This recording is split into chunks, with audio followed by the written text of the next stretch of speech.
যেহেতু শিল্পী সমিতির আমি ধরেন আমি চিফ, সেই জায়গায় বলি এটা আমাদের সাধারণ সম্পাদকের সাথেও নখদর্পণে জানাই আমরা ইনশাল্লাহ।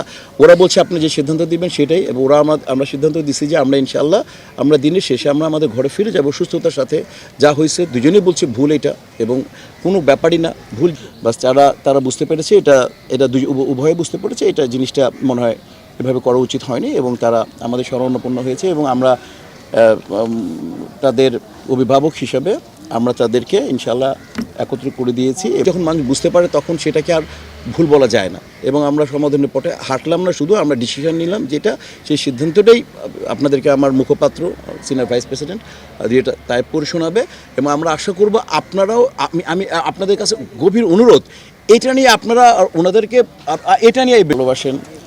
আমরা কিভাবে আপনারা একত্রিত হয়ে গেলেন, আপনারা যখন একত্রিত হবেন তখন আমাদেরকে তো সম্মান জানাইতে হবে। সেই জায়গা থেকে আমার এই দুইটা সদস্যদের বোন, আপনারা সবাই অবগত আছেন যে কোনোভাবে হোক একটু মনোমালিন্যর মধ্যে তাদের যে অ্যাটিটিউড ছিল, বা ফেসবুকে তারা যে কথাগুলো বলেছে বা সোশ্যাল মিডিয়ায় কথাগুলো বলেছে, মুখপাত্র উনি হচ্ছেন শ্রদ্ধেয় আমার ভাইস প্রেসিডেন্ট দিয়ে তাই পড়ে শোনাতে আপনাদের।